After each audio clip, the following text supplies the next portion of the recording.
I can tell you that what it takes to be effective in Python is pretty straightforward. To be effective in Python, that requires a certain understanding of a couple of core mental models of the language, an understanding of some of the things that the language comes with, like the built-in data types and the built-in functions, a little bit of an understanding of what's available in the standard library. This talk, however, is focused on the next step. What does it take to be a little bit better than just effective? What does it take to be good at Python or an expert at Python? Now, I could spend the next 2 hours telling you in very philosophical terms what that means. And I could tell you why Python experts do things in one way or the other. We can even go very deeply into some of the meaning behind the Zen of Python. But instead, what I'd like to show you more specifically is a couple of what I call perhaps metaphors in programming in Python. It turns out that, as many of you know, Python, though it originated as something of kind of a scripting language, just a convenience language to patch together or to orchestrate code that was written in C to write simple scripts, has since grown into a full-fledged general-purpose programming language. And along the way, it's developed its own ways of thinking about certain core constructs in programming. What I'd like to do in the course of this session is show you 4 features of Python and the ways that an expert would think about these features. What I want to show you is not the syntax of these features. The purpose of this presentation is not a feature parade. It irritates me endlessly whenever I see somebody who's writing a book about advanced Python, and the entirety of the book is chapter 1, here's a feature. Chapter 2, here's another feature. Chapter 3, here's a third feature. And the entirety of the discussion of these features is merely its formal characteristics. Oh, a generator has a yield instead of a return. Oh, you can't send a non-none value into a just started generator. A lot of fundamental details of how these features work, but very little talk about how we can conceptualize these features in the broader sense of what they mean for modeling core problems. And so what I'd like to do is I'd like to talk about 4 of these features that you may have seen before, and a couple of the core mental models for how you can think about them and how you can think about Python as a whole and wrap all of these together. One thing that you'll notice is, in addition to, you can probably hear I'm a little bit stuffy and a little bit sick. That's only going to exaggerate my inability to remember the syntax or the documentation for basically anything. So you may see me stumble, but part of this presentation is to see me stumble and to understand that in cases where you don't understand or you don't have the documentation memorized or some of the corner cases memorized, what really is more important for all of these features is an understanding of what they are and what they mean, and not so much all of the implementation details. Those implementation details are, of course, critically important when you're using a feature, but that's information that you can look up and refresh when you're actually in the middle of using that feature itself. Before I get started, I'd like to take a small survey, a small informal survey of the audience. So how many of you here are Microsoft employees? Almost everyone. How many of you are Microsoft employees that use Python as part of your Microsoft work? How many of you are just Microsoft employees that have seen Python used in various areas of the company, but don't really have direct interaction with it yet? How many of you consider yourselves to be pretty okay at Python? How many of you consider yourself to be really good at Python? A couple people? How many people are already in the back of the room thinking, I should be in the front of the room giving a talk myself? Maybe one person in the front. Okay, maybe we'll have to show you something new. When it comes to those of you who've seen Python, how many of you feel like you're pretty effective in Python? I can give you a simple problem, you can write some functions, maybe even write a class or two, and you could solve the problem without too much sweat. Is that most of you? How many of you are complete newbies, and you're like, I have no idea how to even get started with Python? Okay, for those of you who are complete newbies, you may struggle a little bit. Part of this talk does presume a baseline of understanding of Python. However, I don't think that the core lessons that you'll pick up here are lessons which will be totally lost on you. There are a couple of core lessons which even those of you who are somewhat effective in Python already may yet have internalized, and we might have a little bit of time to repeat those. What I want to start with is, I'll start with something really, really, really basic. And I'm going to start a little bit more basic than what I had planned to, just because I thought the audience might be a little bit more advanced than that. So what I'll talk about at the very beginning is something that we might call the data model. Now, what you'll see is I have all of the materials for this prepared and memorized in my brain. And unfortunately, my brain is getting older and older as time goes on. And so I've already forgotten exactly what I want to talk about. And so you'll see a little bit of roughness here. But part of the purpose of this presentation is to present you with just the information that matters without a lot of the distracting details. And so I will actually rewrite all of my notes for this as we go. It's going to be a little bit rough, but hopefully it'll be an opportunity for us to focus just on what really matters and for us to put aside a lot of the associated implementation details and things which, frankly, it matters when you care about them, but it's not part of that core lesson of understanding Python. I want to start off with something very simple. And you can see I created a directory called data model. And I'll just create a simple file in here. I want to create a class. And we're going to do all of this. Everything in this course will be, or everything in this session will be in Python 3.6. It'll be in Python 3.6 just for my own convenience, just so that I don't have to worry about all the details that might differ between Python 2 and Python 3. There's no particular reason why I choose Python 3 versus Python 2 for the purposes of what I'm going to show you, other than it's the Python that I happen to use, and it's the Python that happens to be, there's some political reasons behind why Python 2 or 3, but even skipping that, it's just for my own convenience, it's just to simplify things. So let's start with something very simple. I have some class. I want to do some kind of mathematical operation. I have some piece of software I write, and I have some class here that represents a polynomial. Some simple, linear polynomial with various coefficients, and I want to represent it as a Python object. And so I start with some code that looks like this, right? Class polynomial doesn't have anything interesting in it. And I can create two polynomials very simply.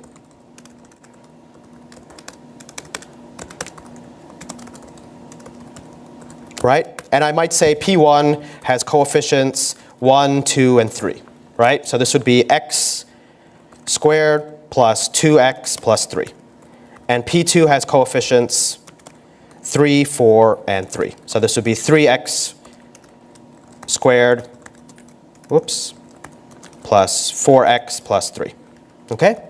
And I want to be able to do some simple things that we did in math class with these. I want to be able to add them. I want to be able to subtract them. I want to be able to figure out some details of them. The very first thing, for those of you who are relatively effective Python programmers, is you're going to look at this and you're going to say, why on earth did he write that in 4 lines when he could have written it in 2 lines?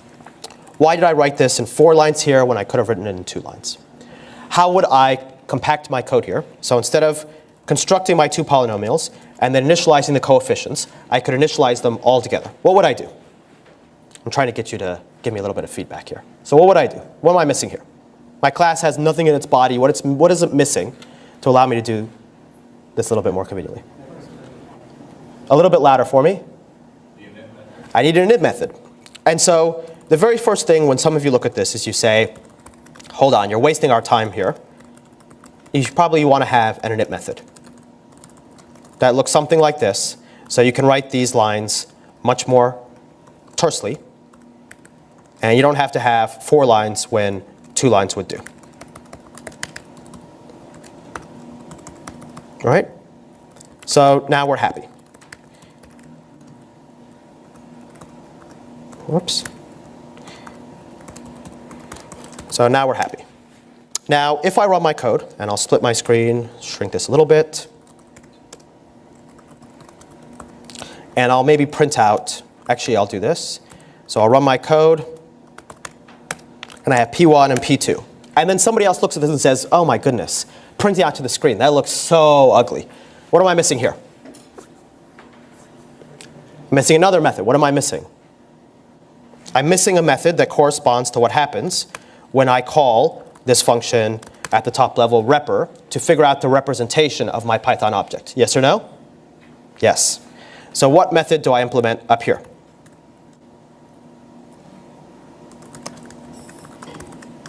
I have some method called repr. Right? So I have some method here that returns a string that gives me the information, gives me a printable representation of this class to the screen. And so I'll make this very easy. Like that. And so I'll run my code again, and we'll see Oh, there we go. Those are our two polynomials. Pretty straightforward. And we could make this print out a little bit prettier. We could see the x squared and the x and the constant term if we wanted to. But you can see this is a lot easier than just seeing the name of the class and its memory location. And we can continue down this exercise, because the next thing I want to be able to do is I want to be able to add these together. And when I add them together, nothing happens. Python gives me an error. Unsupported operand types for plus, polynomial, and polynomial. But that doesn't make any sense. I know I can add polynomials. I did it all the time when I was in high school. How do I tell Python how to add polynomials? I have another method called add. And in my add method, I might return a brand new polynomial where I just give it all of self.coeffs, they're not coeffs, where I just zip together and add each of the individual items. So when I run that in my script here, p1 plus p2, it gives me a polynomial with 4x squared plus 6x plus 6. Now, what's the pattern that we see evolving here? For those of you who, off the top of your head, you didn't remember which of the underscore functions there are, for those of you who haven't ever seen these underscore functions before, you've begun to see some pattern. And what is that pattern? I have some behavior that I want to implement, and I write some underscore function. Some function that begins with 2 underscores and ends with 2 underscores. And for those of you who are Python programmers already, you might be familiar with these underscore functions. You might call them dunder methods or double underscore methods. Or if you find that word abhorrent, as I do, you might call it by a different name, data model methods. And you might say it's an absolutely absurd thing to call these data model methods. That's so many more syllables than dunder methods. But there's a reason I call them data model methods, which is, and I don't think I have internet access, but maybe I do. Oh, I do. If you Google for data model in Python, the very first or second link, depending on whether you use Bing, Google, or DuckDuckGo, will be a piece of documentation here that tells you all of these methods and what they do. But the pattern is a little bit more interesting than that. It's more than just having all of these methods on a single piece of documentation. It is that whenever we want to implement some behavior in Python, we want to tell Python, for this arbitrary object, do this behavior. Give me something that is a principal representation for this object. Perform some notion of addition for this object. We always see this common pattern. And the pattern is as follows. There is a top-level function or some top-level syntax. And there is a corresponding underscore function. The exact arguments that that underscore function takes will be determined by whatever you find on this documentation page here.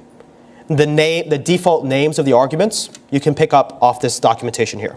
So for add, I called it self and other. That's just the conventional names for this. What each of these actually do, you can read from the documentation. But there's something more fundamental here. There's a pattern.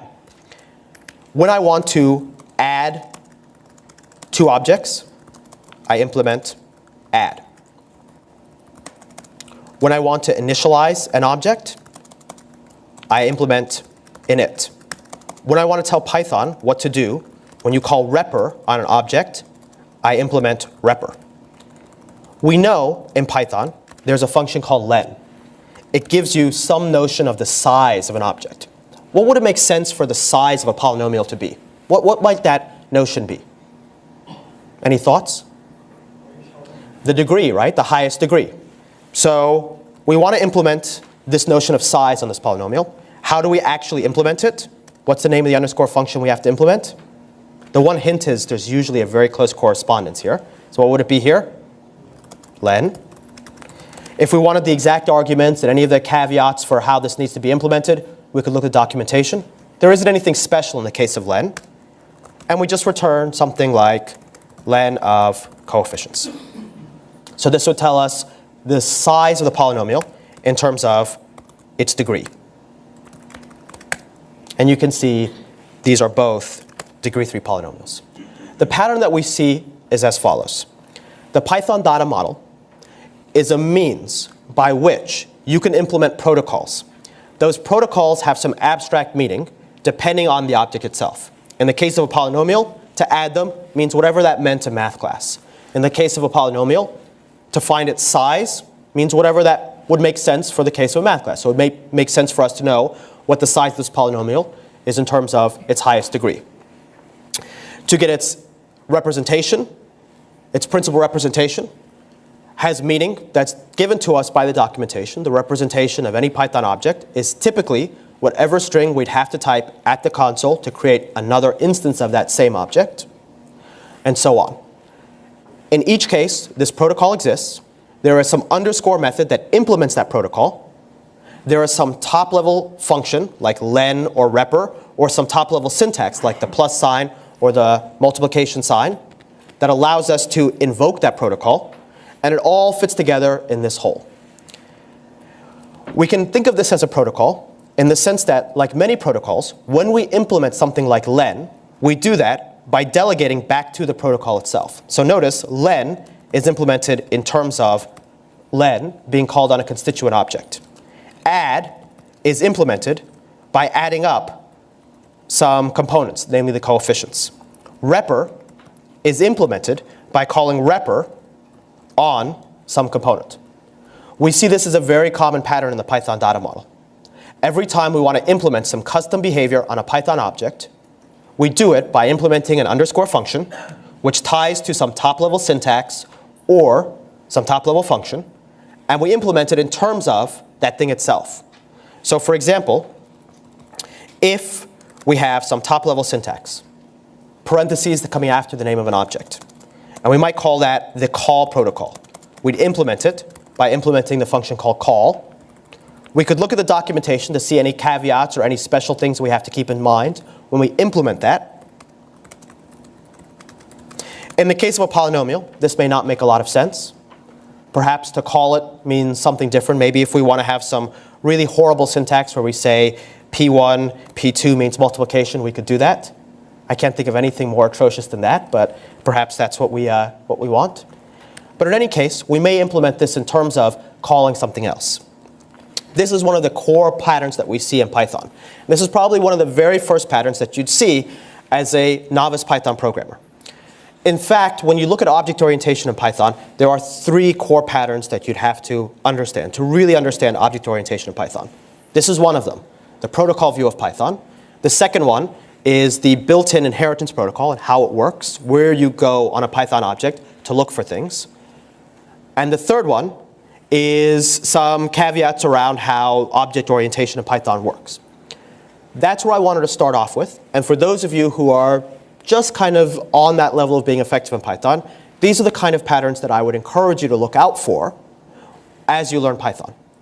I want to go much deeper than this. And I want to jump into a very tricky metaphor using a feature which you may have heard of and you may have been warned against, something you may have seen kind of along the margins when you're using some library.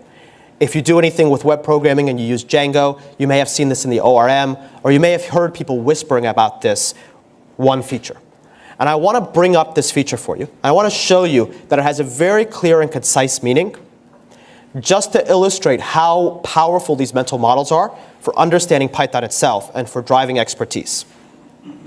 So let's shelve this for a second. Let's shelve this idea of Python having a protocol-oriented data model. And let's look into a new feature. I'll create a new directory called metaclasses, and we'll talk about metaclasses for a bit. Now, the gist of this tutorial is actually leading you towards 3 features which are far more common and far more interesting than metaclasses, namely decorators, generators, and context managers. There is a reason I want to start you off with metaclasses. It's a feature that everybody is warned against using. They're told it's magical, it makes no sense, it's totally the most complicated thing in the world, when in reality, it is the case of a feature where if you understand what the feature is really about, it is very clear and very obvious for why and when you use it. And it's something that you can kind of shelve away in your mind as, oh, this feature does this, this is why I want to use it, I don't need to use it all the time. So let me show you what a metaclass, or what metaclasses are really about. And I'll show this to you for an example. Now here's an opportunity for you to try something, because I think you'll really appreciate this example if you try Actually, let me do this in a different way. Library.py. So I have two files here. And I want you to actually try this.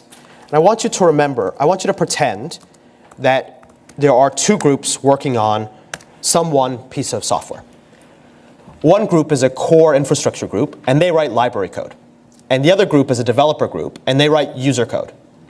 The developer group takes the library code that somebody else wrote, and they use that library code to accomplish actual business objectives. The core infrastructure group gets paid a lot of money to accomplish no actual business objectives, but to provide library software that the rest of us can use. Isn't that the story of tech companies? Which team would you rather work on? Nobody has any opinion whatsoever. I'd rather work on the user team because I think that's where some of the more exciting work is.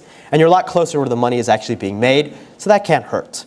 But some people like to be on the core infrastructure team because they think that the technical problems are often much more interesting than some particular business unit's problem around not getting data in the right format or who knows what.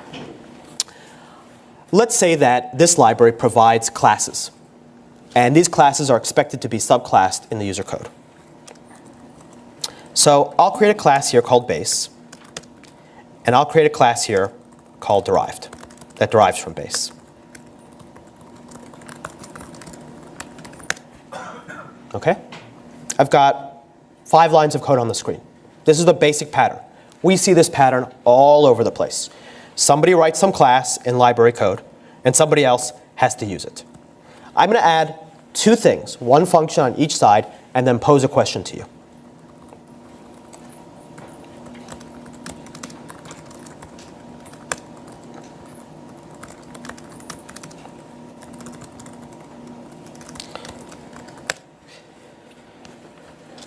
Let's pretend you exist on the right-hand side of the screen. You write user code. You cannot write or alter or modify or in any way touch the code on the left-hand side of the screen. You can use it, but you can't change it. It's library code. You don't have source code access to it. Even if you did, this is being deployed in some environment where any local changes you made wouldn't be preserved. Maybe in the deployment environment, this is pulled down from NuGet or somewhere else. So you have no way to change the code on the left-hand side of the screen. Your only control is code that you can write on the right-hand side of the screen. Where could the code on the right-hand side of the screen break? Very simply, where could this function break? If there is no foo method, exactly. What can you do in your code to make sure that at least, at the very minimum, if the person who writes the library code removes that foo method, your code fails, not at runtime, but at any point earlier than runtime? One very simple thing you could do is you could write a test that just calls bar on your derived class. Very simple thing. And make sure you run your test before you deploy, and you'll see the code fail sometime before it hits the runtime production environment. That's one thing you could do. Anything simpler you can think of. Take a minute and just try and think. Is there anything simpler you could add to this code to just make sure that this code has the ability to fail before it hits the runtime production environment? Doesn't have to. There's not really that same concept of compile time in Python as there is in other languages. But anything you can think of where you could just save yourself a little bit of effort if those core infrastructure meatheads accidentally screw something up and keep you going. You know, I was on a team. I often work in a vendor capacity, working on very small, very narrowly defined projects. I was in a situation on Monday where there was a Sev1 issue, and I was the only person on the team that was thought to be involved with it who was online. Somebody messaged me and asked me, can you help me with the Sev1 issue? I told them, I have no idea. I work on one tiny, very small, Python-specific, very narrow area. But apparently I was the only one between the manager and the top of the company itself who was online. So I was sitting there just trying to tell people, sorry, I don't know anything. I'm hopeless. Let's see if we can avoid those kind of issues. Let's see if we can avoid, if there's anything we can add to our code so that you don't have to message me and hear me complain to you that I don't know anything and then you see how much I bill per hour, and you're like, well, why are we paying you so much if you don't know anything? What could you do? Any thoughts? I'll give you something really easy. Really easy.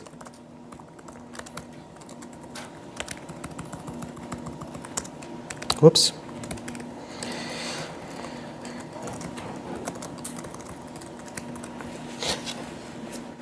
What does this do? What's happening here? Here, I check to see that that method exists. If the method doesn't exist, I assert the code will fail. So all I have to do is make sure all of my modules can be imported, which does not require a runtime environment. I just import everything. If, for some reason, they broke this method here, they gave it a different name, they called it food instead, I would see this code fail before this class is ever defined, and I'd get exactly what I wanted. I'd have some early warning that this had broken. What we can see in general is that what I'm trying to do here is enforce a constraint. I'm having the user level enforce some constraint on the library level. In other words, the derived class is enforcing a constraint on the base class. The derived class is saying, hey, the base class has to have these characteristics in order for me to run and be happy. And if it doesn't have these characteristics, in this particular case, if it doesn't have this method implemented, I'm going to fail loudly and I won't run. So that's pretty straightforward. Actually, that was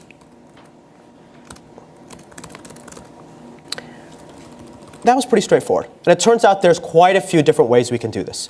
This little approach is very simple, very straightforward. But let's flip the script a little bit. Let's say, instead, we have a case that looks like this.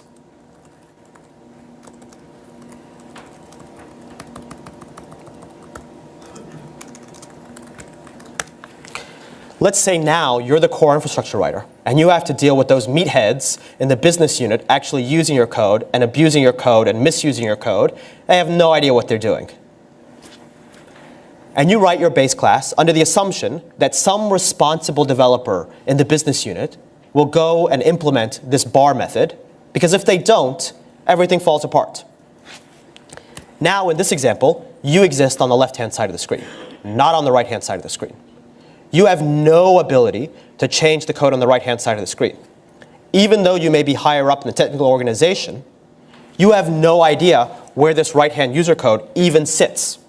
Your only ability is to put out library code for people to consume. You have no idea who's even using your code. Even if you could see their code, you might not be able to fix it. Let's ask a separate question,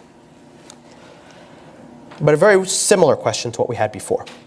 Sitting on the left-hand side of the screen, how do you make sure that the user on the right-hand side of the screen doesn't screw up? How do you make sure that, in this case, that bar method is in fact implemented? Because if it's not, your code breaks, and they're going to blame you. They're going to call this foo method. They're going to see in the traceback that foo method is in your file, and they're going to blame you for getting this wrong. So how do you work the other way? How do you make sure they don't screw up? We can't do the same thing. We can't say assert has adder derived bar. This doesn't make sense on the left-hand side of the screen. We'd have to move that to the right-hand side of the screen, but we're not allowed to touch the code on the right-hand side of the screen. So what do? Any thoughts? Turns out there are about 3 common answers to this. One of them is meta classes. There's 2 other answers. Any thoughts? Try catch. Where do we put the try catch? Try the return and then catch. We could do try here. That would be fine, except this will only occur at runtime. So if we try catch here, it's not really any different than just running this function and seeing the error. We'll still only see the error at runtime. We won't be able to catch it before that code hits production on July 3rd, and then they're calling me up to ask me to help out. And I'm like, I have no clue about. They're like, you're on a team that's involved with Azure security. And I'll say, I have no clue anything about Azure security. True story. It really happens. What can we do? Well, if we think about that very first example, we can see that our data model example actually goes much deeper than just that.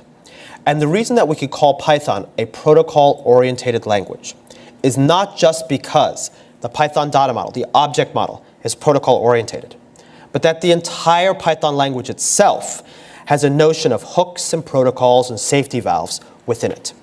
I want to show you something kind of interesting. One thing that a lot of people who come to Python from other languages don't realize is that Python is a much simpler language than you might appreciate. For those of you who are originally C++ or Java programmers, you have a mental model of in your head for how programming languages like those work. And you have that mental model split between some compile time steps and some runtime steps. And in that compile time step, there's an enormous amount of complexity. If you look at all the different optimizations that the Visual Studio compiler can perform on code, there's an enormous amount of complexity there. Python, it turns out, is a much, much simpler language. Python code runs from top to bottom linearly, and almost everything that you see in Python, almost every statement that you see in Python, with the exception of 2 of them, are actually executable runtime code. In C++ or Java, a class statement is not executable code. In C++, it definitely isn't executable code. In C++, a class statement just says, here's a bucket of bits. Here's how you name portions of that bucket of bits. In Python, a class statement is actually runtime executable code. What does that mean? Well, let's take a look. What that means is that in Python, I could do something like this. Define a class in a loop 10 times in a row. Totally the most useless thing I could ever do, has no effect whatsoever, but I can stick for loops outside of class bodies and redefine classes if I want. Has no use, but it's meaningful in Python. I could do the same thing the other way. Create a bar method under this foo object 10 times. Only one of them will survive. The last one will call all the previous ones. But Python accepts this as syntax because this class statement is fundamentally executable code. Now I told you, and the direction where we started this was talking about Python as a protocol-oriented language. Let's see something kind of interesting. I'm just going to create a function, and I only need this for wrapping purposes. Let me create my base class inside some function. And let me use a function in a module in the Python standard library called dis. Dis stands for disassemble. Let's disassemble this and see what actually happens in the Python bytecode. What we see is something kind of interesting. We see that there's this thing in the Python bytecode called load build class. It's an actual executable runtime instruction in the Python interpreter for creating a class. Well, hold on a second. In the very first example I showed you, I said there typically tends to be in Python some correspondence between some top-level syntax or function and some underscore method that implements that syntax or function. There happens to be some top-level mechanism here. It's not explicitly syntax, it's not explicitly a function for building a class.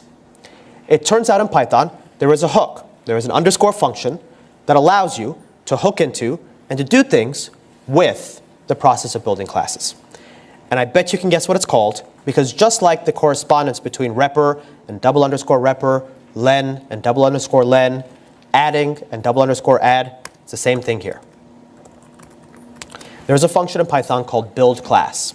It sits on a module called the built-ins. So if I equals my BC. So if I define a function here called, we'll do it like this.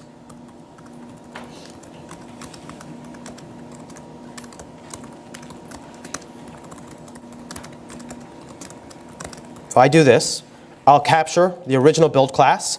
I'll write my own build class. I'll import from the built-ins and I'll swap them out. Here, I can patch into what Python actually does when it creates classes. And I won't do anything interesting in here. I'll just print out all the arguments that are passed.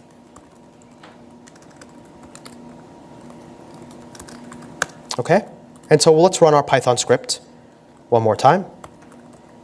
Python-i user.py. Whoops. And you can see, here's the class that was created. In fact, you can even see I caught another class that was being built. That was probably being built somewhere in the interactive interpreter itself. But the most important one that you can see is I actually can actually catch the building of this class. And you can see there's some interesting things that I'm passed. I'm passed the name of the class, I'm passed its bases, and I'm passed a function, and I'm passed no other arguments. Well, what I can do now that I can see the class that I'm building is I could hook into this and I could do something with it, right? I could add my assert here. I could say if the actual arguments for this are, and this is where I can't remember them, the function, the name, and the bases. Function, the name, and the bases. And I could say if the base, actually it's the base, if the base is equal to this base here, or if it's actually this actual base object,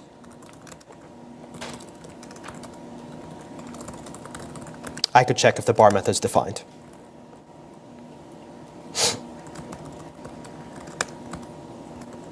And when I run this, you can see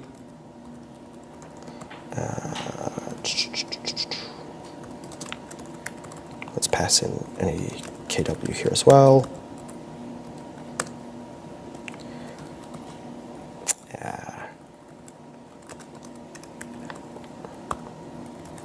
Which arguments does it take? 1, 2. Oh, the third one's optional. Because not everything has to have a base class.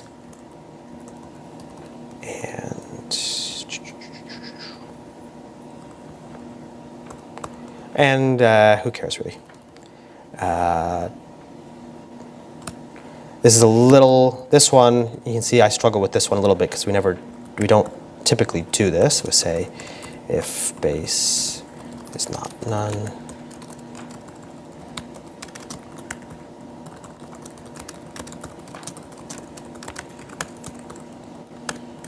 Okay, there we go. And you can see we were able to have a little place where we could check if that bar method was defined. This isn't typically what we do, but it's to show you that this idea of Python being a protocol-oriented language is actually quite a common pattern and quite a fundamental piece of Python.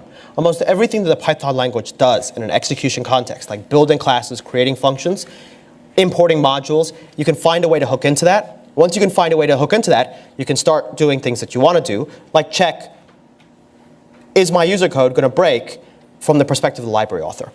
Now, the reason that I struggle with writing this function here is in part because, first, what's really the most important here is understanding that this pattern exists, knowing that there are options for solving this pattern, and also knowing that this is not the option that you'd ever use for solving this pattern. Build class is available for you to use, but it's not how people actually solve this problem. There are two fundamental features in Python that people use to solve the problem of enforcing constraints from derived class to base classes. The first one is the meta class. Meta classes are merely classes that derive from type, that have some special methods on them, that you'll have to read the documentation to understand all the special methods for, but fundamentally allow you to intercept the construction of derived types. The method that you care about here is called new, and it takes 4 arguments, bases, body, and the name bases in the body.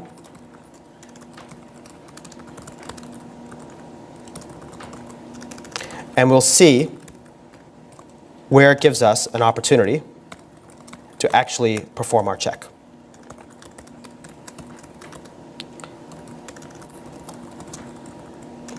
Name, bases, body.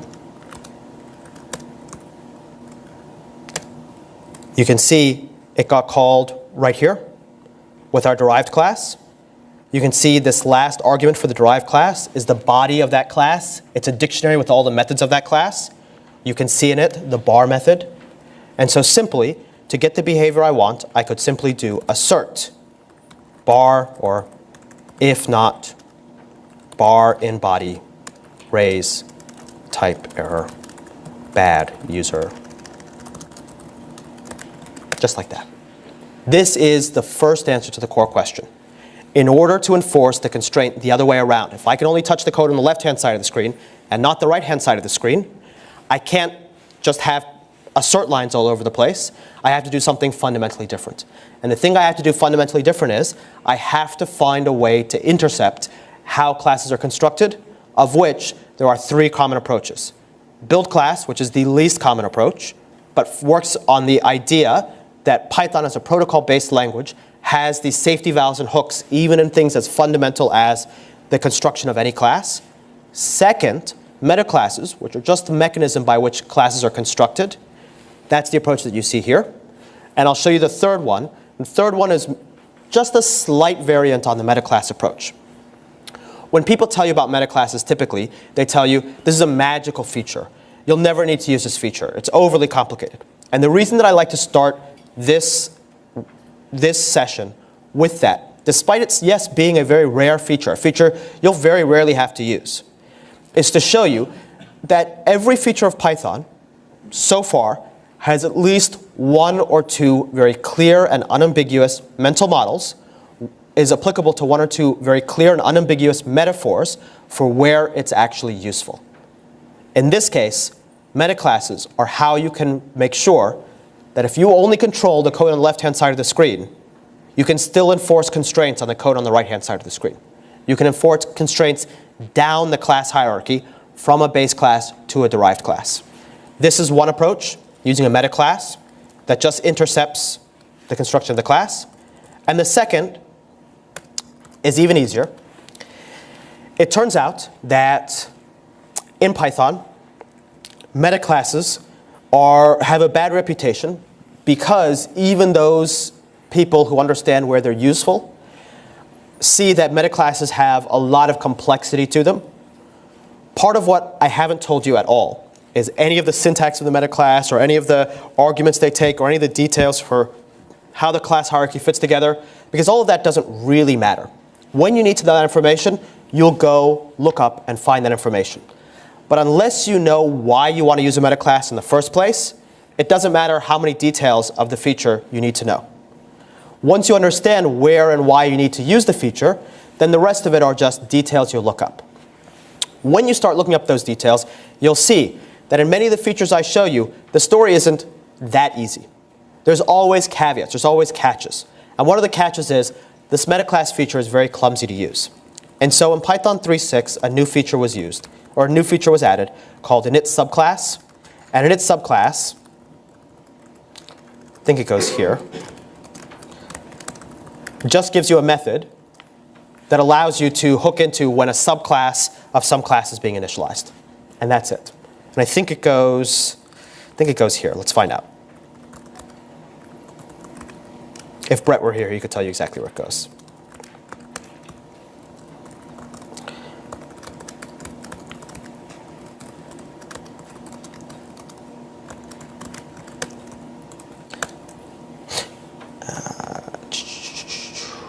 Let's remove the metaclass for now.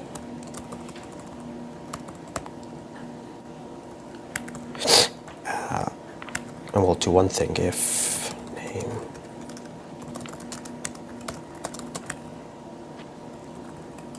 We'll leave that there. OK, so yes, it got called in the right place. And then init subclass.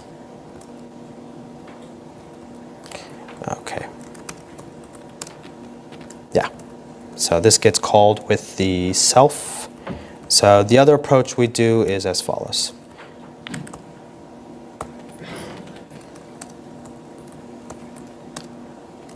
This was being called on that. And with the init subclass, we have other hooks for figuring out.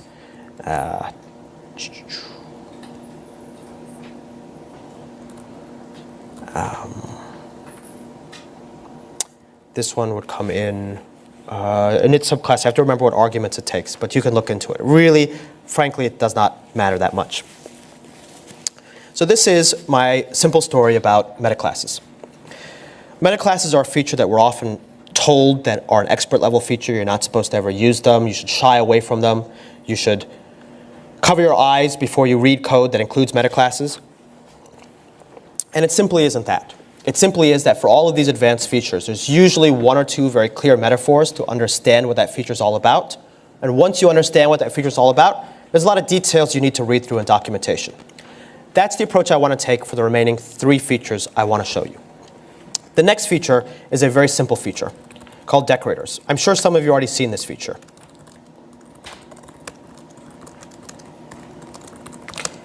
But I want to show you kind of where this feature comes from. It's a very simple and very boring feature indeed. And you've probably seen this feature before. It's this little at that shows up on top of some function definition. This little at with a dotted name, so you see something like a.b.c. And for those of you who are very familiar with this feature, you might wonder why you can't do this, or why there are limitations to what you can put in the decorator line. The answer for it is a really stupid answer. There is no good reason, but there is a limitation. For those of you who haven't seen this feature before, I want to show you something about Python, something very core and very fundamental about Python. I told you, when we talked about metaclasses, that Python is a live language. There is no separate step that turns function definitions into bags of bits tagged in some ELF binary or some PE binary somewhere. That a function definition is actually a live thing. It actually runs at runtime. There's actually executable code associated with this def. Okay? So let me show you that in practice. Here's a function called add that adds 2 values. Okay? Let me create a little separation down here, and let me run that.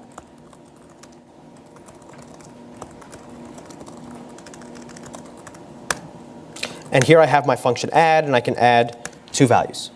Now notice, the first thing I did in my terminal is I looked at the function itself, and I got a return value. You can see that the Python interpreter can actually tell me where physically in memory this function exists. And in fact, this add function is an object, and I can ask it all sorts of things, like what's your name? What's your module where you were defined? I can ask it, let's give that a default value there and run this again. I can say add, what are your defaults? And it can tell me what default values it had. I can say, what's your code? Like what code do you contain? This is actually the byte codes for this add function, and you can see them right here. I could ask it things like, how many local variables do you have? That's your name. There's one more that's interesting, var names. I can ask you what variable names do you interact with? What are the variable names of your signature, X and Y? I can do all sorts of things to interact live with this function. Well, it's interesting that this function itself is a runtime object. We kind of see this, or we might be familiar with this if we're C or C++ programmers. In C and C++, we can have function pointers, but they're really just determined by the compiler. They're just memory addresses that the compiler knows for where it put the bag of bits that represents that function sits. In Java, for a Java programmer or a C# programmer, we might be familiar with runtime classes and functions under those runtime classes. In Python, it's closer to the latter, but much simpler than that. Every Python structure that you interact with, whether it's an object or a function or a generator, has some runtime life, has some runtime existence. You can see it in memory. You can ask it questions like what module were you defined in. You can even ask it very useful questions like if you use the inspect module, you can say, what's your source code? And it'll tell you the source code right back out.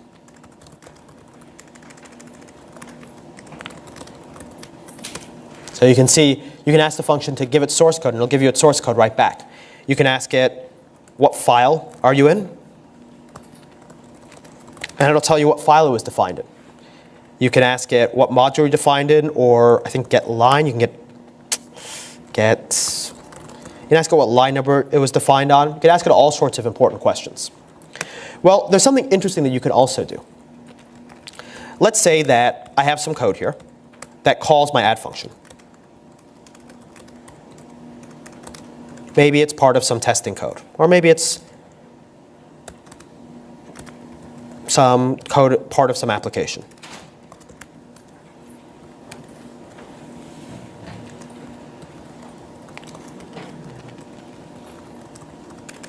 And let's give it one more example. So you can see I'll add both numbers and I'll also add strings. Okay? Simple enough. Let's say that I want to change my code very slightly. Let's say for some reason this add function isn't quite doing what I want.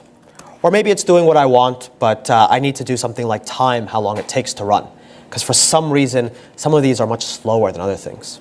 It takes a lot of time to run. I want to time it. And so what are my options? Well, I know in the time module, there's a time function. So I know I can say time, and I can get the time right now. I can do that again. I can subtract them and figure out how many seconds it took. And so how would I time these? I'd say before equals time, after equals time, print time taken after minus before, like this. And now I could kind of profile my code, except this kind of sucks because every time I need to do this, I need to add this in n places throughout my code. I have to add it in all sorts of places throughout my code. There's something missing here. There's something wrong here. When we look at this example, and when we think about decorators in the context of the problem we're trying to solve here, we see another core and important pattern in Python. The Python developers really don't want you to be here today because it's the 5th of July, and they'd rather you be home with your family, spending time with them. I'm very happy that you're here today in this session, and I hope you're enjoying yourself so far.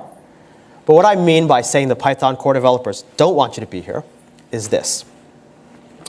Given the option between writing an absolutely complete, forward-compatible, absolutely perfect solution to a given problem and writing the simplest, stupidest, quickest thing that gets the job done, the core developers of the Python language would rather that you write the simplest, stupidest, quickest thing to get the job done and go home and spend the rest of the day with your family.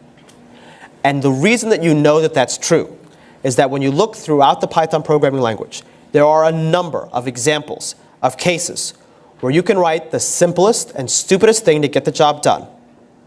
And when the task at hand becomes harder or more complex or the requirements change, you can change your code in a very simple fashion to linearly extend its functionality without having to rewrite everything from scratch. This is a fundamental difference between writing code in Python and writing code in a language like C++. In C++, there is a lot of upfront design that you need to do in order to be effective. And if you make a mistake in something in your upfront design in C++, you're going to be rewriting a lot of code down the line. Whereas in Python, we'll see a number of different features are orientated around how do we write the simplest thing today, and then when the problem gets a little bit harder, we have an avenue for making our code a little bit more complex. Here we can see a bad example of that. Because in the case where I want the code to be a little bit more complex, I wanted to capture the timings for how long this function took, in addition to the function output, I've made my code substantially more complex. I've added a lot of garbage and I've rewritten a lot of stuff. And you can think the ratio of library code here to user code here, it's usually a lot more user code than library code. It's the whole point of writing library code in the first place. And so, to have to have to add code in 3 different places instead of 1 place makes for something pretty gnarly. So the first thing that you might say is, well, I could add that code in just 1 place. I could say something like this. Capture my return value and do the time before and the time after. Print it out here.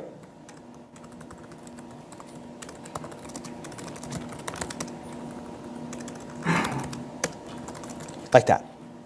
And this would be definitely better than before. Definitely better than before. I've added code in 1 place instead of 3 places.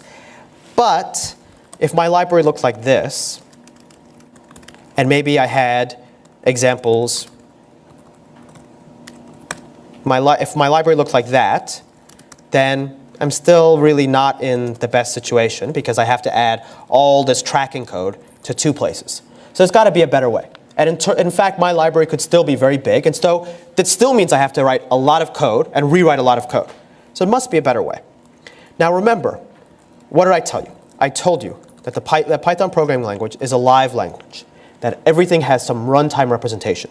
So both this add function and this sub function have runtime representations. The sub doesn't work on strings. So both add and sub are functions. What could I do? Well, maybe I could write my own function called time, right? Or timer. And I take a function, and I take the x and the y arguments, and I apply this function like that. Simple enough, right? And I do the timing before, and I do the timing after. And I print the elapsed time here.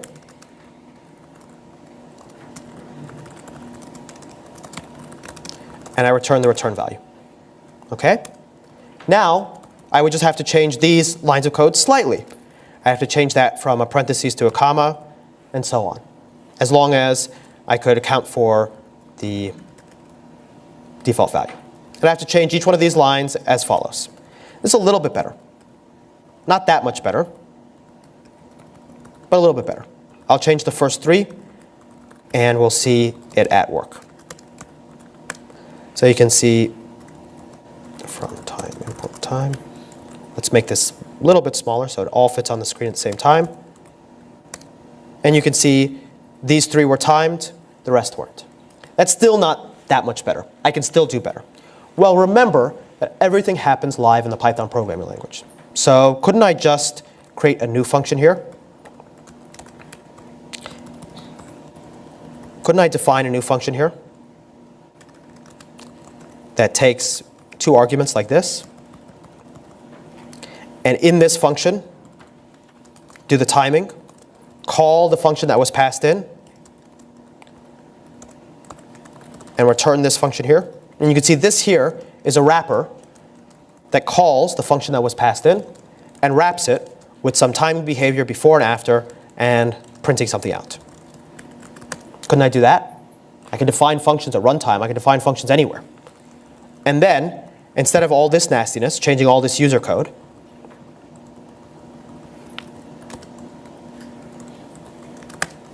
I could just say add equals timer of add, and sub equals timer of sub.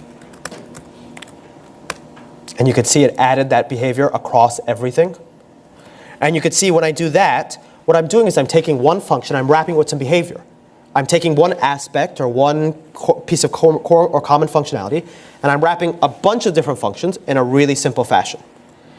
And all I'm doing is I'm creating a new function that takes the original function and wraps it with a little bit of behavior before and after. And that's it. And it turns out that Python wants to make this a little bit easier for you because this pattern of something equals call a function on that original thing, that exists. And that's what a decorator is in Python. A decorator is merely syntax that's equivalent to the line that says this. Sub equals timer of sub. That's all it is. It's syntax that then fits into the ability to dynamically construct a function to wrap this behavior. So this is what our final example would look like. We would have started with code that looked like this. We would have had to add only the timer code and then two decorators. And we'd be able to very easily slip in this extra functionality we want without having to rewrite all this user code ourselves. That's the core of what a decorator in Python is. At its core, it is very simple syntax to just allow you to write an ugly pattern, sub equals timer of sub, in a slightly nicer way, in a slightly nicer place at the top.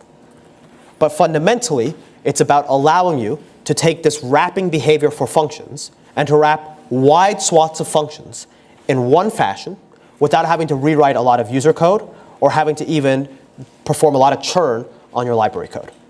That's what a decorator is. Go ahead. So when you have particular parameter pass on, So one of the problems here, I think you're identifying, here I hard-coded the parameters, right? And I even hard-coded the default. The real answer is this is where we use star args and star star quarks. Now, this decorator works on any function that takes any arbitrary set of positional and keyword parameters and just forwards them on. And so now this will work to wrap any function with any set of defaults in any fashion. This is part of why star args and star quarks are so powerful. They're there for to write functions that can take any arbitrary parameter spec and forward it on in any fashion. Was that the core of what you're asking?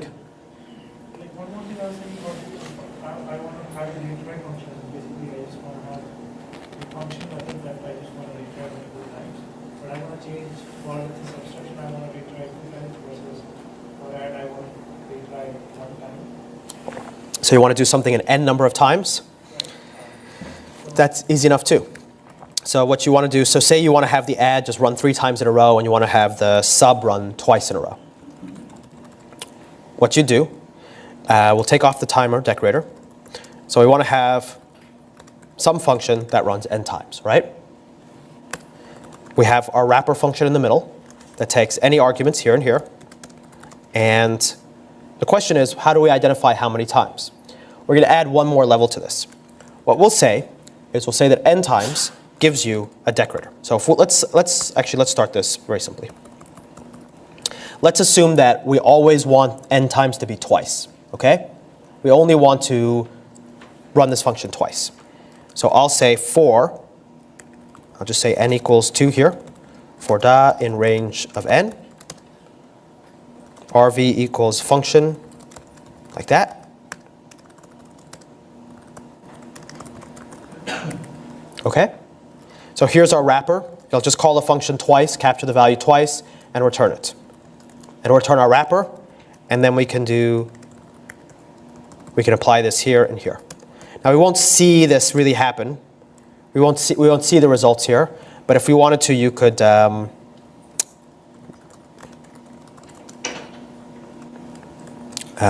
do this.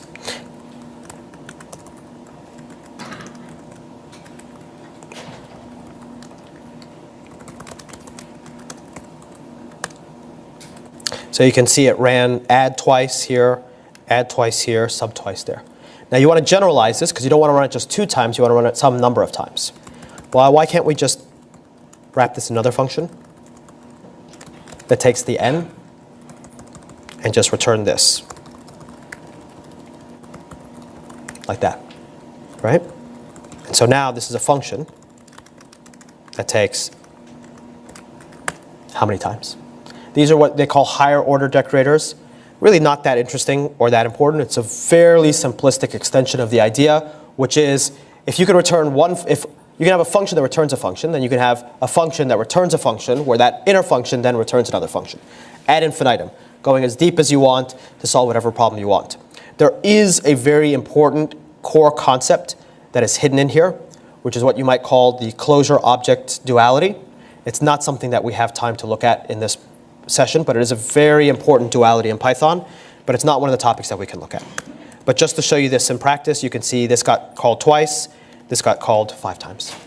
So you can write your own n times decorator very easily as well. And the core of it is just the idea that you start with the wrapper.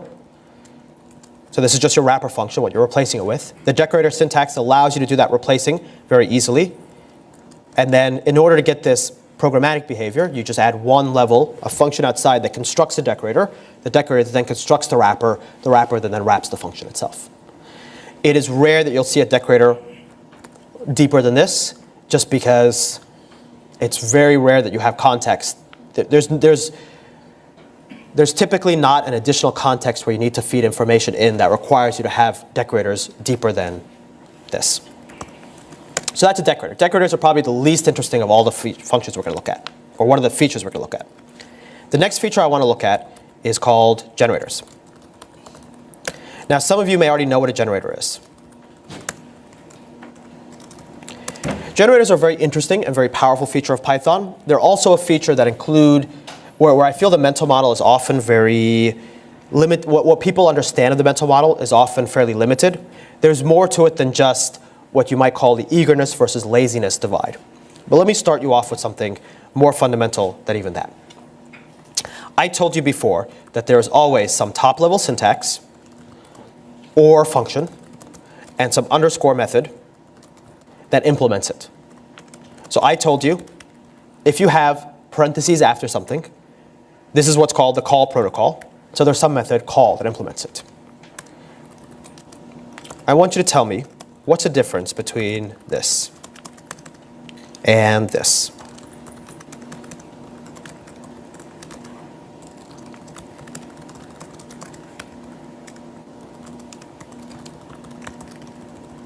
What's the difference between add 1 and add 2?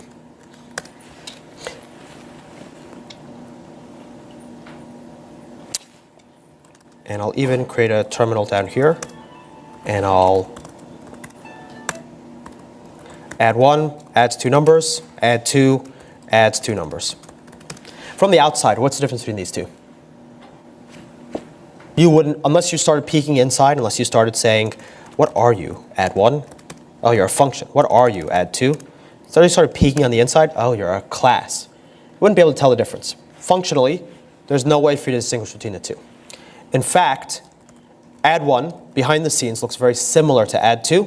It's just that syntactically, it's a whole hell of a lot easier to write.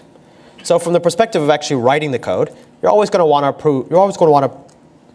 to do it this way. Now, there is a fundamental difference, which is if you wanted to start adding some stateful behavior, like this,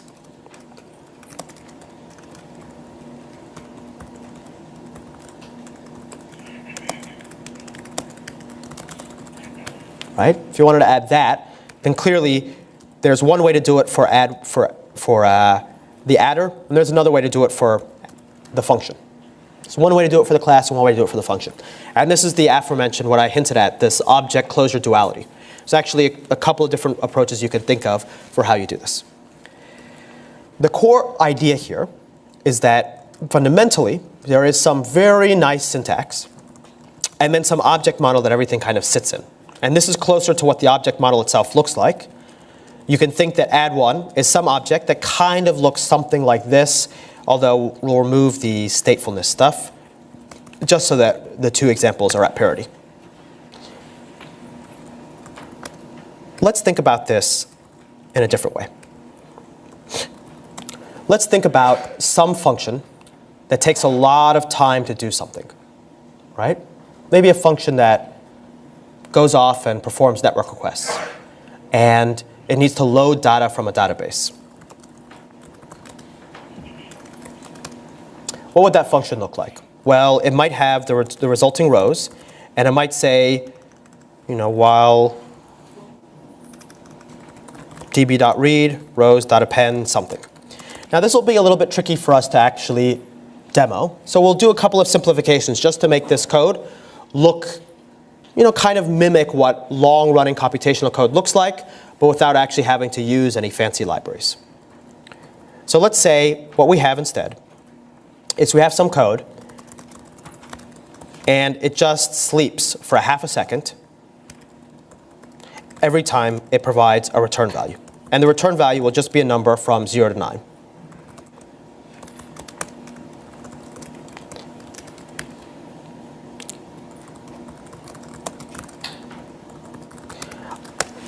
Let me ask you a question. And we'll just call this compute.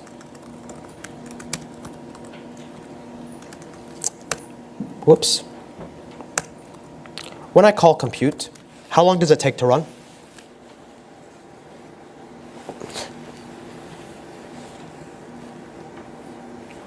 Five seconds. What if I only care about the first return value? What if I only care about the first value? How long does it take to run? What if I care about the first 3 values? How long does it take to run? How much memory, in terms of, if we just make very simple assumptions, how much memory does compute require? 10 units of memory? 10 integers in a list, right? What if I only care about the first value? How much memory does it use? Same, right? What if I care about all the elements? How much memory does it use? Same. This is what we often mean by eager. The idea that this function, irrespective of what you actually care about in this computation, always takes the exact same amount of memory and the exact same amount of time. It eagerly gives you the entire result, and you're sitting there waiting for the entire result. So you can see it gives me the entire result all at once. This is undesirable because if this happens to be not 0.5 seconds, but 5 seconds, then I have to wait 50 seconds before I can even start processing the very first entry. And so I'm sitting there blocked, waiting for 50 seconds, when maybe I could process these one by one. Also, if this is not 10 entries, but 1,000,000 entries, maybe I only want to look at them one by one. I don't need to have the whole history of all the entries. I'm now spending gigabytes of memory just so you can eagerly give me the entire result set, when I only care to look at them one by one, and the moment I look at one of them, I could throw it away. So you can see this is both wasteful from the perspective of the time that it takes, and wasteful from the perspective of the amount of memory it takes. Let's think if there's a better way to do this. And let's think about this in terms of our object model. Let me rewrite compute as a class.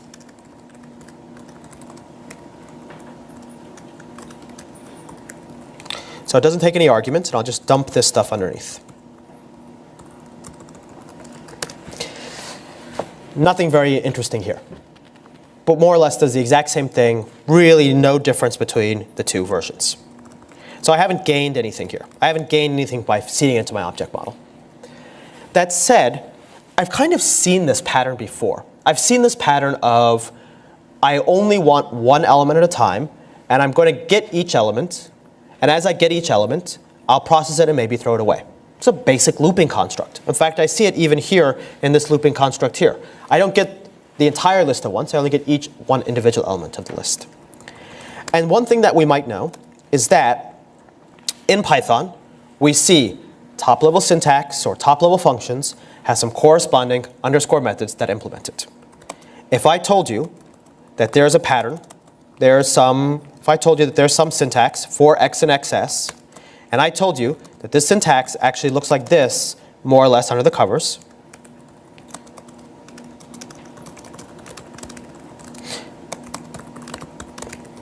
you could probably guess what the underscore functions we have to implement would be. They'd correspond to these two top-level functions here and here.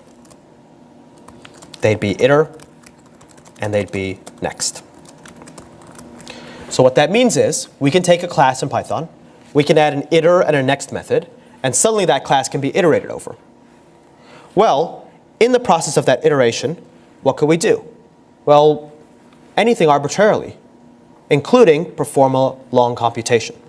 So what we could do, and what the iter method actually needs to return, you'll find out when you read the documentation. It's not that important. We'll just return self. The next method just gives you each next method that you iterate over. Well, instead of putting the computation in this eager call method, what if I did this? What if I have the iter method say the last number I looked at was 0, and I do this. I say self.last plus equals 1. If self.last is greater than, and we'll limit this loop back to 10, just to keep our lives sane. It's greater than 10. Raise stop iteration.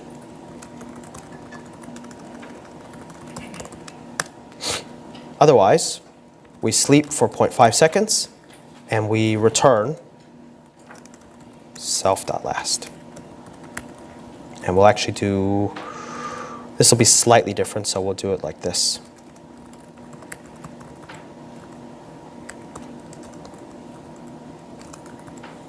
Here. So there, this will give us the same thing. So now, slightly different order, but you can see now our next method computes what was the last value we looked at, captures it, it increments the last value we looked at. If there's too many, it raises a stop iteration. We won't worry about what that means just yet. It'll sleep corresponding to our long-running computation, and it'll return the value. Now notice something different between this compute method and this next method. This compute method returned a list of all the values. This next method returned a single value. And the way that you'd use it is as follows.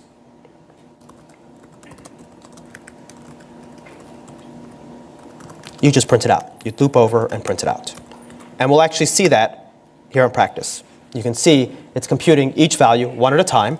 And in this loop here, you can do something you want with it, like print it out. It still takes 50 seconds in total to print out the whole thing.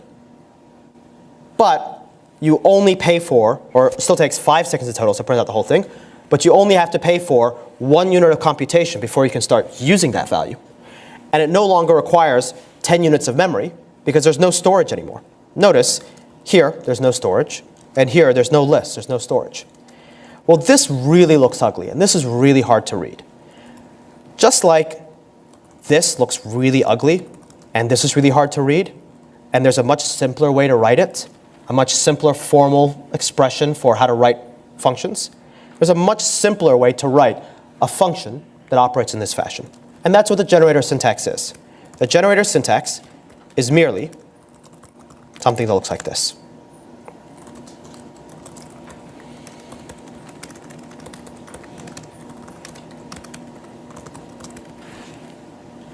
And all this means is this thing here, compute, is something that can be iterated over. Each time you iterate over it, this is the value that it will yield.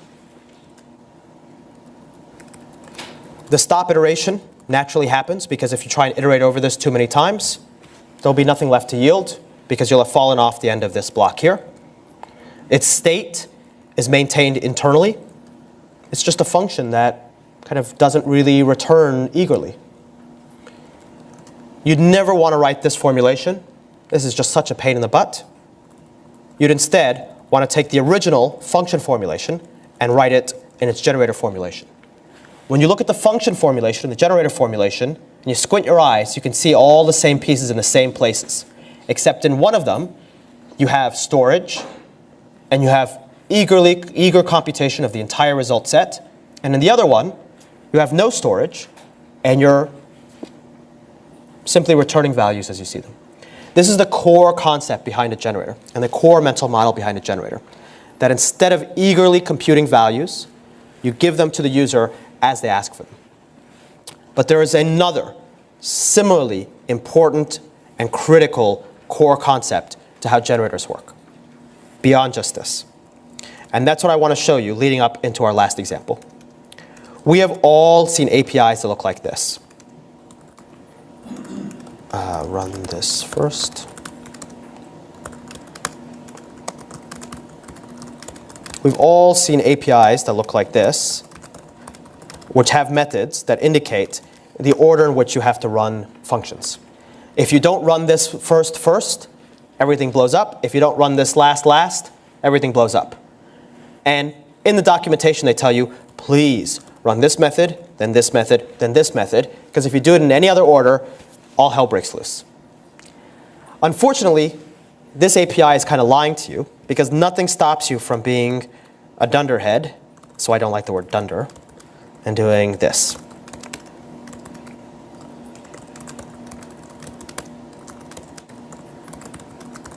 Nothing physically stops you from putting these in the wrong order, other than that you fail to read the documentation, and you'll see it break. Well, one interesting thing about the generator formulation is that if you look at the generator formulation, you can see it performs some computation, then not only does it yield the result back, but it also yields control back to the caller. You can see here in this formulation, let's lowercase this, I perform one computation, one long-running computation modeled by this sleep. And then I give the value back to the user to do something with, and then they ask for the next computation, give it back to the user to do something with. So I'm kind of interleaving the user code and the library code. In the eager formulation, the library code ran to completion, gave the entire result set back to the user, then the user did whatever they want with it. In the generator formulation, I have a little bit of library code run, then a little bit of user code run, then a little bit of library code run, then a little bit of user code run. And I interleave them. This is the actual core conceptualization behind what the generators are built upon, the idea of coroutines. Subroutines we can think of as any piece of executable code that runs from some starting point to some ending point to completion. They have one single entryway, and they have one single entry point, and they have one single exit point, and that's it. They run, they're done. If you look at how user code and library code interact, if the subroutine is in library code, it runs to completion, and then the user code has to pick up. For the generator, or the coroutine, you enter the generator, and as you ask for values, the generator runs, but you can have this nice interleaving, where some user code runs, asks the generator for a value, the generator runs its code, yields back to the user code does whatever it wants, goes back to the generator, asks for another value, and so on. So you have this interleaving of the two pieces of your code, the user code and the library code. Here in this API, what we'd actually have is, similarly, when we use this API, we'd ideally want to have some interleaving. Because if we could run all three of these methods all at the same time, the API would never have provided us three methods. If we didn't have to have some code between these three calls, they would never be provided as different calls. If they could all be done at once, we would just have one method here called doIt that just calls first, second, and last, and make sure that we can't screw this up. So the reason that the API gives us these three pieces split into three parts is because they specifically intend us to interleave code. They just want to make sure we interleave code in a fixed sequencing, in a fixed order. Well, let's think about this. If I wrote this as a generator, we could do that interleaving while maintaining the sequencing. And this, I would say, is maybe even a more critical mental model for generators than this eager versus lazy divide. The idea that generators are a mechanism by which you can create code that can interleave with other code and also enforce sequencing. Notice here that what happens when this generator runs is it'll run up to this point, yield no value, but it'll yield control back to the caller. Then the caller can resume, and the caller can resume. In this particular formulation, first, second, and last will always run in that order. You can't guarantee that last will run, but you never can guarantee that someone could pull the plug before that runs.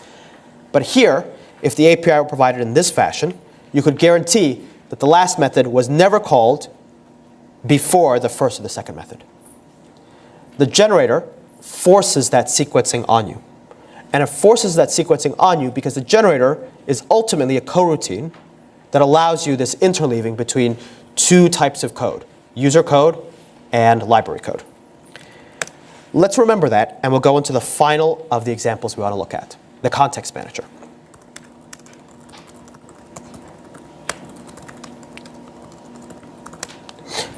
Context managers are a very, very simple metaphor, and a common metaphor you see all over the place. If you're a C++ user, you've seen this metaphor before. You probably called it resource allocation is initialization, or something like that. If you're a Java programmer, you've seen this metaphor before, but I don't know what you call it in Java. I don't know if Java has a real name or concept for this. It's the idea that there's always some desire to do some setup and teardown, and you want to combine them. If you're a Python programmer, and you've done even very introductory stuff with Python, you've seen a context manager before. And it looks something like this. It's the most basic context manager that you've seen before. You open some file. And the reason you use a context manager here is that there's some corresponding setup and teardown. If you open the file, you got to close the file. This is especially true on Windows because on Linux, file locks are a little bit less aggressive. On Windows, if you don't close the file, you might not be able to delete it later. This is especially true if perhaps this file is backed by some storage where it's not necessarily automatically flushed, if there's some I/O buffering, because definitely, if you open the file and you write to it, you want to make sure those are flushed to disk in case the program terminates at some point with unflushed I/O buffers. You might lose things that you intended to be written to disk. But fundamentally, there is this metaphor here, this idea that we have some setup action and some teardown action, some initial action and some final action, and we want to match them together. Let me show you an example of that. It goes beyond files, but it can go even into things like SQLite databases. So in SQLite, we have these file-backed databases. The connect method is actually a context manager itself.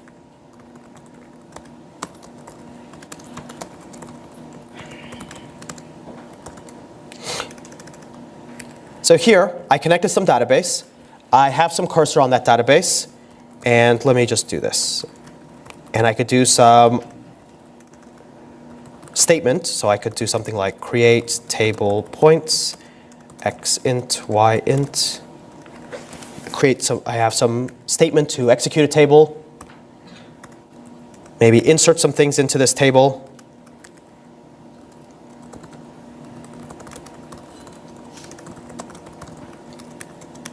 X, Y, values 1, 1.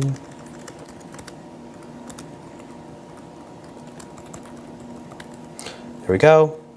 And then I have some statement where I could select from this.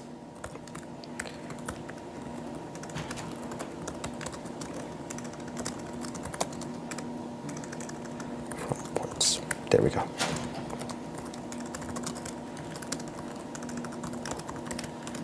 And then we can commit this. So here we have just very simple use of a context manager, wrapping some database operations.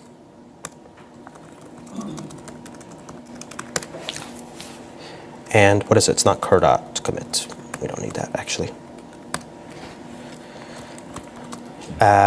And what we'll do is we also want to make sure that we drop our table when we're done.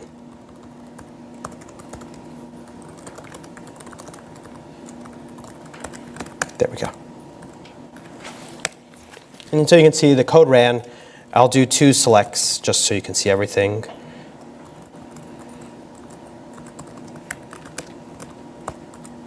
And you can see our code ran.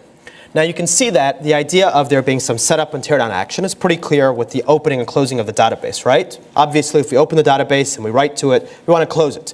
But there's another setup and teardown action that you might not see here. See if you can spot it. If we assume that we did something and we want to have some corresponding action to undo it, what's the pair that you see here?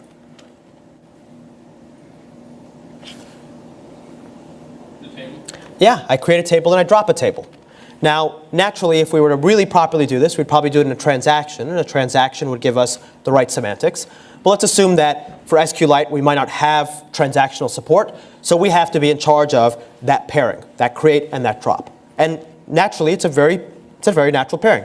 You create something, you drop it. You want to make sure that both of them get done, irrespective of some error pops up in the middle. So how do we actually write our own context manager? And you'll see that this will bring together everything we've looked at so far. As I told you, it turns out, fundamentally in Python, there is always some top-level syntax or some function and some underscore methods that implement it. If I told you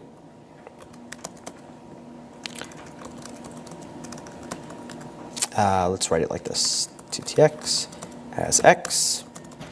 If I told you that behind the scenes, this actually looked like the following. X equals ctx, enter. Try, finally.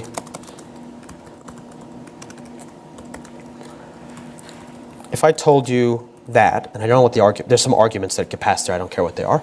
But if I told you that's what it looks like, you even know exactly what the underscore methods are. They're right in front of your face, right? Enter and exit. So that's how we write a context manager. We implement enter and exit. Now here you're going to see me really fumble because I don't remember any of the arguments that get passed there. But let's try this.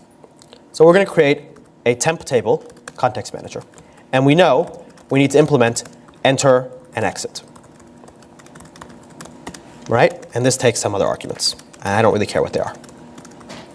And we know maybe this temp table needs to take, just for this thing to work, we'll need to initialize it with a cursor.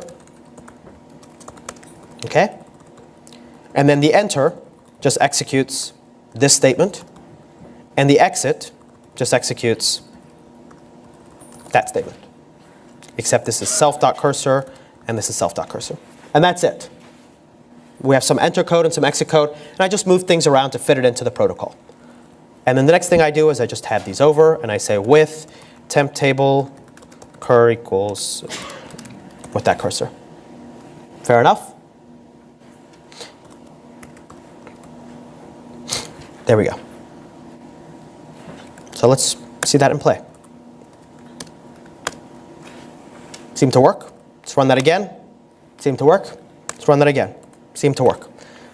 If the table weren't destroyed, then I would get an error there saying table already exists. So clearly the enter and the exit are being called. I can even show you that more explicitly. This seems really, really uninteresting. So where is he going with this? I wonder. See, there's the enter and the exit. Pretty straightforward. Now, I wonder why I brought this one up. Because context managers have such a clear and unambiguous metaphor behind them. Why would I take almost a third or a fourth of our time to talk about context managers? I want you to see something kind of interesting here. Kind of interesting here. Can the exit be called before the enter? Should it? Nope. So the enter should always be called before the exit, right? What does that tell you? There's some sequencing. What does that suggest to you? Generator. Because we just saw generators are about sequencing. Maybe I can improve this example by using a generator. Because here, you can see there's an enter and an exit. The enter has to be called before the exit. There's some sequencing. Necessarily, that's what generators are all about. So let's do it like this.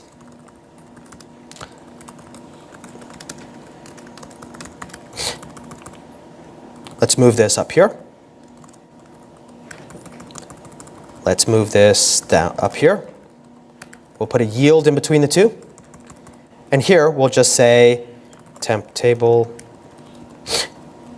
We'll call this a context manager. We'll say temp table self.cursor.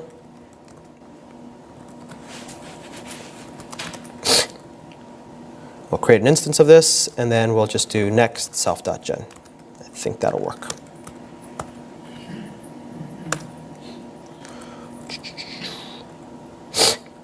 And then return self. Oh, and we have to do context manager.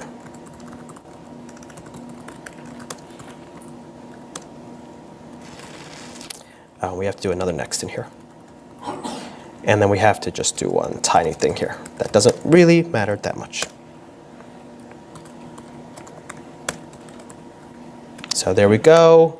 We see everything still works. So we'll put our little enter and exit print statements just to see them still running. Enter up here, or we'll actually make this a little bit better. We'll say created table print dropped table. Just add our little logging statements in there just so we can see them in our code. Create a table, drop table. So we can see how this conceptualization of generators as sequencing is very useful. Now, this is not sufficiently general for my purposes because you can see I kind of hard code what the generator is. So let me just do this. I'll just have it initialize what generator I want to use. The enter. Notice I have a callable function here. So what I'll do is I'll just add in a call here. So I can get some arguments, which will be the cursor, or maybe the args and the quargs. I'll just capture those. On the enter, I'll call my generator with the arguments that I was passed. And I'll get my generator instance. And I'll forward it here and here. So now I can say context manager of temp table. I can call the cursor there, and then I have something that'll work. Now, let's see if that works. And then this has to return self. And then this should be self.quargs. Okay, there we go. So we can see this still works. Now you might wonder, why did I go through all this effort? Well, I want to show you something kind of interesting. This line here looks really ugly. So here, why don't I just do this? Just move my code around a little bit.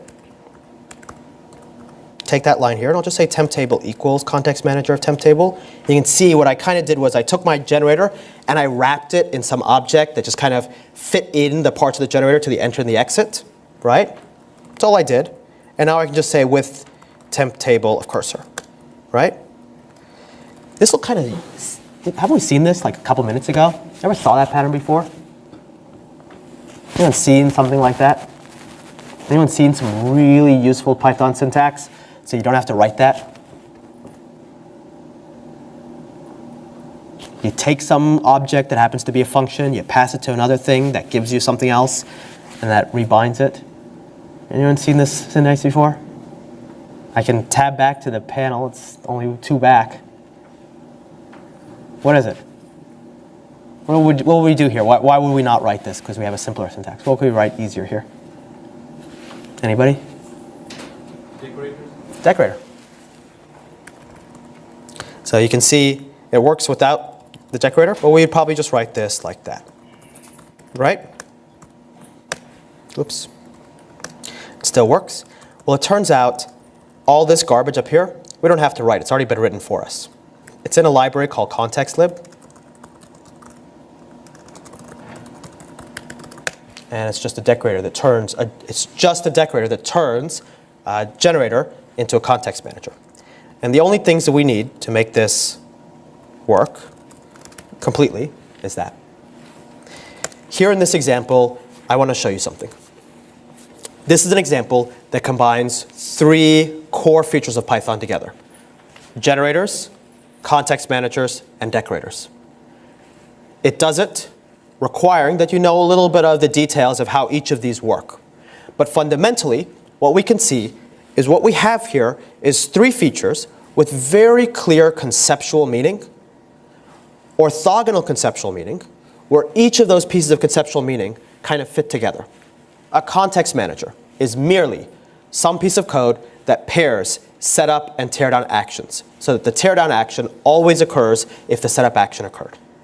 A generator is merely some form of syntax that allows us to do things like enforce sequencing and interleaving.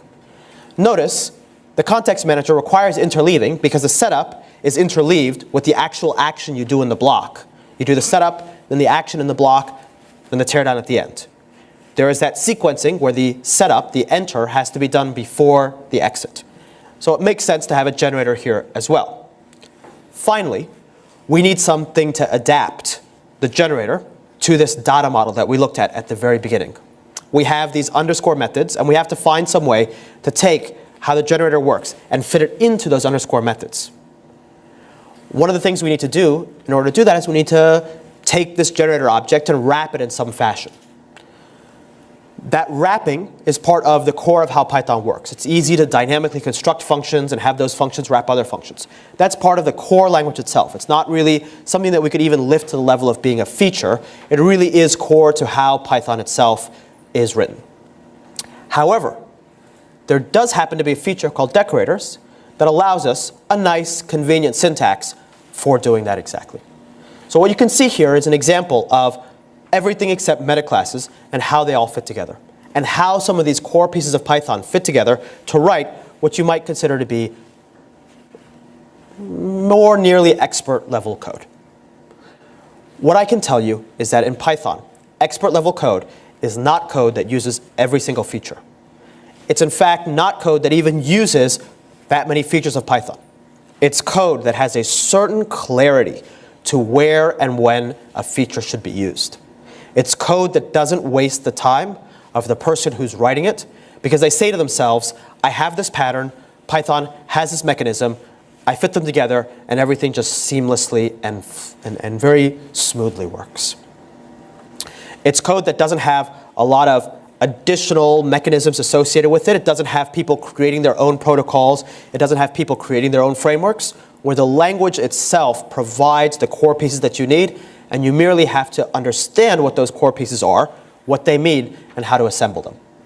So over the last 90 minutes, I've showed you a couple of details of how Python itself is designed, and 4 features that you've probably heard of that Python is known for. 4 features that you might associate with features that an expert would know. Or at least, if you go and interview for a Python job and you say, I'm an expert Python programmer, these are 4 features that you're going to be asked about more likely. The question here is, does anybody remember any of the syntax they looked at? Probably not. Even I don't remember it, and I'm giving the talk. And I have notes here. I have like a cheat sheet. The real answer here is the notes, the details, they do matter. They matter very much. You can't write the code unless you know the syntax. The code won't compile, it won't run. However, what is far more important than the names of the arguments that get passed to exit, or the specific fashion in which different numeric underscore methods get dispatched, whether you do radd or add, depending on which is the most derived class. All of those details are actually secondary to a core conceptual understanding of what these features mean. So what I can tell you as the real lessons from this session were as follows. Python is a language oriented around protocols. There's some behavior, some syntax, some bytecode, or some top-level function. And there's a way for you to tell Python how to implement that on an arbitrary object via underscore methods. That exact correspondence is usually guessable, but if you can't guess it, Google Python data model, and you'll find all the different methods and all of the caveats of their use. Python is a very simplistic language in terms of its execution model. Code runs from top to bottom, and things which would not be executable statements in other languages, like class statements and function definitions or generator definitions, are actually executable code in Python. Because they're executable code, not only can you do things like hook into them, but you can also do things like define functions within functions based off of runtime data, define classes within functions based off of some runtime information you have. How these impact specific features. Metaclasses. Metaclass is merely some hook into a class construction process. Because classes are constructed at runtime, you can hook code in there, and because you can hook into the creation of subclasses, you can ask the subclass certain questions like, do you have these methods implemented? That's what they do, that's the mechanism, but the meaning behind it is quite simple. You have library code and user code. When you sit on the library author side, how do you make sure the users don't screw up? How do you enforce a constraint from the library code to the user code? Well, all that it takes is some way to hook into the process of how user classes are instantiated. That's merely what the meta class is. You find that place where you add that hook, you add the check that you want. Oh, make sure that you have the bar method implemented. And you solve the problem. In fact, in the Python standard library, there are regularized solutions to problems like that. In collections.abc, there is an ABC meta class that allows you to use decorators to mark certain methods as abstract methods so that you don't have to write the meta class yourself. And you could think this is a pattern of what the meta class is doing.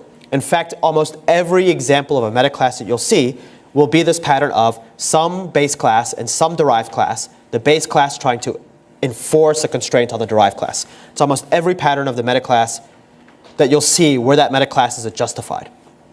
Of course, you can misuse them to do all sorts of crazy things. You can use them in places where it doesn't make any sense. But in the justified uses of the meta class, that's what it's all about. For the decorator, it really isn't anything that interesting. Just a little bit of syntax to allow you to write one line of code a little bit nicer. To take one line of code that you'd write after your function definition and put it above your function definition. But it hooks into this idea in Python that everything gets constructed at runtime, so that when you combine that with the ability to define functions within functions, you can use this in order to wrap sets of functions with some before and after behavior. If you've been around long enough, you might recall this was the whole aspect-orientated idea. But the idea that, can I take a function and wrap it with some behavior, such as timing, capturing the time before and capturing the time after. Or doing things like authentication or logging, anything where you don't have to go into the function itself, you just wrap the behavior around it. Generators are merely a way to take a single computation that would otherwise run eagerly from the injection of its parameters to the final computation and interleave it with other code. By adding yield points where you can yield the intermediate result values or one small piece of the computation, and also yield control back to the caller. In that vein, you can think of a generator as being a way to take one long computation and break it up in small parts where the computation can run a small subunit of that computation. Then your user code can step in and do whatever it wants. Maybe it will use a partial value or use one of the first return values. If you're returning a sequence of return values, it might use each of the individual values.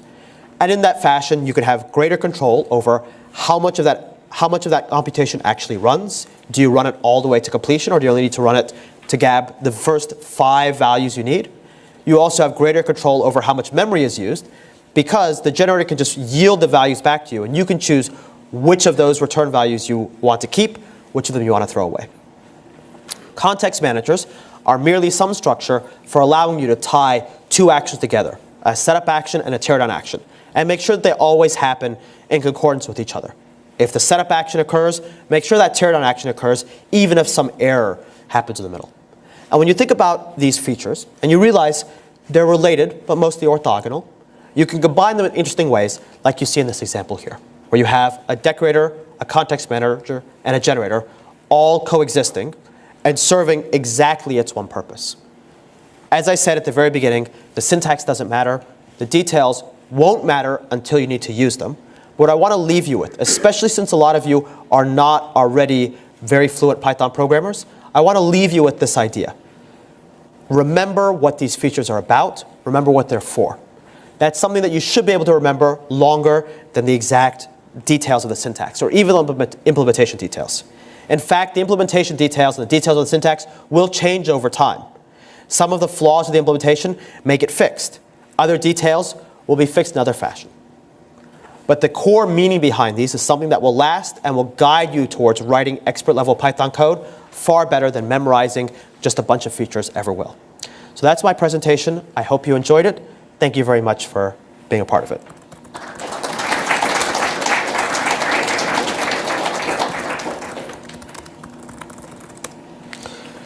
Any questions? In the back? So in the yield context, we always see. A little louder, please.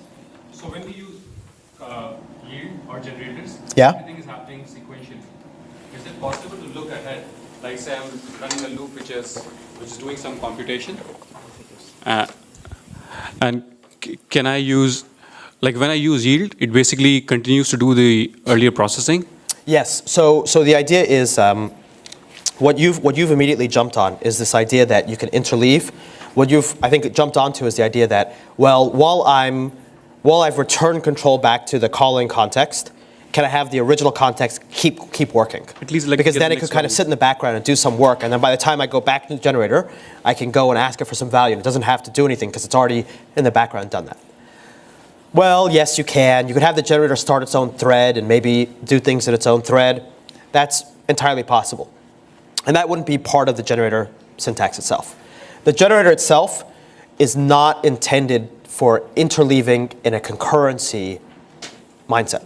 And so where you see generators used as part of this broader idea of concurrency in Python is that the generator mechanism and its syntax have been further refined in Python 3.6 to this asynchronous coroutine syntax. There are many reasons why strictly simultaneous running Python code is something that has been avoided for a very long time in Python. You must have heard of the global interpreter lock and some of the limitations of the global interpreter lock. Accepting that as a limitation, the approaches that people take in concurrency in Python, where they mean single in-process concurrency, are typically either threads, and they ignore the global interpreter lock, or they just allow for strict interleaving of code where, it's all single process, so it's all single-threaded. One greenlet sleeps while the other one runs, and you don't have strictly concurrently running greenlets. That's closer to your answer, which is generally no, the generator is not for this kind of multi-threaded equivalent approach. It really is for this one runs, then this one runs, then this one runs, then this one runs. And that's considered to be the preferred approach for concurrency in Python, where the concurrency is I/O bound.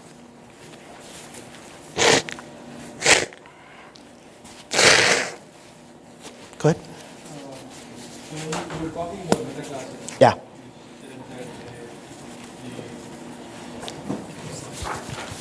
So you were referring to the runtime checks versus otherwise. Yeah. So what would be the point in time the other asserts or validations would happen? So the problem is runtime checks require you to have the code deployed in a runtime environment. So you'll never know the problem until you hit that exact code path. The whole point of this is, can we any sooner than when it hits that code path in a deployed environment, catch the error? Any kind of run, because Python doesn't have a very strong compiler, it has a very small, that compiler doesn't really do a lot, it's going to be very difficult. However, what we can think of is that module import time is an equivalent to compile time in Python. So just being able to import a module is something that we can do before we hit the runtime compile context. We can do it at our laptop, and if the module imports normally, then we can say, okay, this code will be safe in production. All of the checks that we looked at there were checks which we could run by just sitting at our laptop and importing all of our modules. If it worked, we'd say, good to go. Another thing that we could do is maybe run a unit test suite, but that might be one level deeper than these checks. Because you can think the unit test suite is going to take a lot longer to run, and it might have some mocking of data and moving things around. So what we might have is some checks in the file itself, import everything, okay, good to go, then run our unit tests, okay, good to go, deploy it to production, and then hope that somebody's online who knows how to solve the problem when something breaks. Quick follow-up on that. The init subclass, is that still runtime, or is it? Init subclass is a runtime check, but everything that runs at the module level is run at runtime. It's just that there are different runtime scopes in Python. So init subclass will operate in the same fashion as the meta class. It'll merely just another place that you can hook into the initialization of a subclass. And you have to look into the details. I thought it took different arguments than it does. You'll have to look into the details to see what arguments it takes and how you actually use it for this purpose. There's a lot of these details of these features, unless you're really, hopefully you're not somebody who's constantly using them, and unless you're constantly using them, the details are things that are easy to forget. But if you know where to look, or you know what to look for, those are details that you can very quickly pick up. And frankly, init subclass has only been around since 3.6. A lot of these details do change over time. But the core models, the core mental models have not changed since these features were first introduced. Even the extension of generators for coroutines and for asynchronous programming, the core mental models behind it haven't really changed since they were first introduced in Python 2.6, 2 whatever. Any last questions? Okay, well, I hope you enjoyed the session.